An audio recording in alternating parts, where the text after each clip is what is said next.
Let's go right now live to Congressman Trent Franks, who joins us. He's an Arizona Republican. Let me get to that question with you, Congressman. Do you believe this is a, quote, partisan stunt? That's what your leader, John Boehner, said a moment or so ago on the floor. Well, I guess I'd first say that, there's an irony here that Joe Wilson's one of the most decent gentlemen that we have in the entire House of Representatives. Okay, is it a partisan stunt on the part of the Democrats? And consequently, if you look at what President Obama and Nancy Pelosi said that night, that we should move on, and they've changed their minds. So, yes, I think it's become a partisan stunt, and I'm sorry to see that. Why do you think that? How do you know the motives of the House Democrats? Well, I don't speak to their motives. I only speak to what they've said in the past. You said it's Nancy a stunt. Pelosi and the president, yes, Nancy Pelosi and the president said it's time to move on. But I think that they began to see that there might be some political advantage to this, and I think that they have pushed it into a stunt. Joe has apologized. He knows that he did the wrong thing, and the bottom line is that if I were a doctor, I would diagnose this as selective indignation and a double standard. Harry Reid called President Bush a liar, but there's two differences.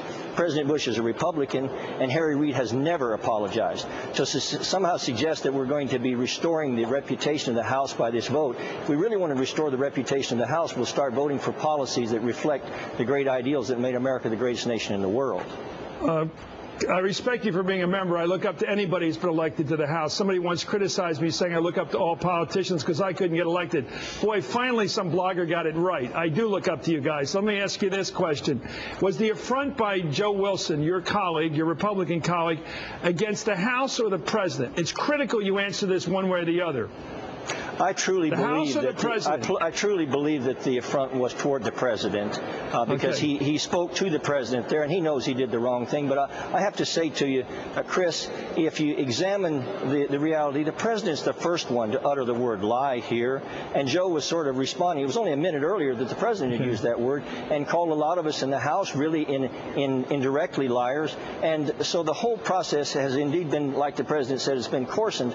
But the president has to take responsibility for his part in coarsening this debate, because these are just people that disagree with him on the health care plan. I myself said something that night that didn't get heard. When he said that it wouldn't cover abortions, I said that's not true. If you look on the tape, that's what I said. I didn't say it as loud as Joe did, but I think that would have been a better way to say it, because Joe was just speaking for a lot of people that they feel like they've just not had their voices heard, and he did it in the wrong way. He recognizes that, but now we really should get to the true thing, get back to the policies that really matter to the people.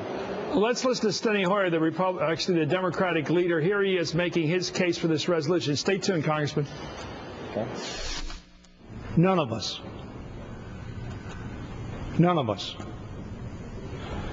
is happy to be here considering this resolution. I know I am not. At the same time, my colleagues, what is at issue here is of importance to this House and to our country. And that issue is whether we are able to proceed with a degree of civility and decorum that our rules and our democracy contemplate and require. The House Code of Conduct requires that each member, every one of us, each and every one of us, conduct himself, and I'm quoting from the rule, at all times in a manner which shall reflect credibly on the House of Representatives. Congressman Franks, I've been on that floor as a staffer. It's a hushed moment, as you know, as a member. When the president is in joint session. It's a almost a sacramental religious experience. You're totally in awe of the moment that you're lucky enough to share, or been elected to share. Do you really think that that wasn't an offense against the House for a member of the House to speak against the guest of the House in public on national television the way that Mr. Wilson did? You say that's just an affront against the person of the president? That wasn't a House infraction? I don't think there was any intent on Joe's part to do that. I think that he let his love for country. This is a man that had 3 sons in Iraq at the same time. He has given his life to the service of this country, and he let his passion get the best of him. He knows he was wrong. He did it the wrong way, and he apologized to the person that he affronted, and he apologized before the whole world. And I just don't know how do you do that? How he beat up a guy like this. Okay, look, I'm with you on that. I mean, I'm looking out for a colleague, Congressman. I completely respect the impulse you're but hearing. I'm also saying what I believe, he did not. He called up Rahm Emanuel, the president's staffer, and said, I was told by the Republican leader to make this call. And then the next day he told the press, I was told to make the call, and I did. Excuse me, do you call that? That's a high schooler's definition of an apology. My father told me to say I was sorry. That's not how I read it at all. That's not how I read it at all. Where did you hear the word? It was a very contrite apology. The statement was very clear to everyone. He didn't say in any written statement or any statement that I heard about being told what to do. And I think that's probably what he's chafing against right now. He did say he was told by the leadership to make the call, and he made the call. He did it in a formal way that means it had no, well, emotional or real content. And now you guys are saying he's apologized twice. I would like to hear the quotation on record somewhere of this apology, because I don't think it's there, personal. Chris. I think it's been formal. It's there, and I have the advantage of knowing Joe Wilson, and I well, don't you know Joe Wilson, but you just don't have any record of him saying he was. Has he ever said to you, I'm sorry I said that? No, he hasn't said it to me. He said it to the president. He said it on record. The statement is on record, and I challenge you to go and look at that and read it to the people and see which one of us has a more accurate description of what Joe said. Well, it was a comment made to the staffer of the president, not to the president.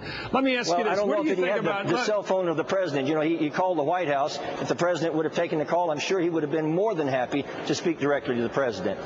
You know, I've watched this for years, and even when Harry Truman was down around 23% and was pretty much looked down on as president, I never heard anybody yell out personally to the President of the United States, you're a liar, in the House chamber. Listen, Bush lied. I never heard anybody say that. Listen, I've been here about 7 years now, and I never saw anybody called a liar more often than George Bush. And if you look where back, was that done? Those were things.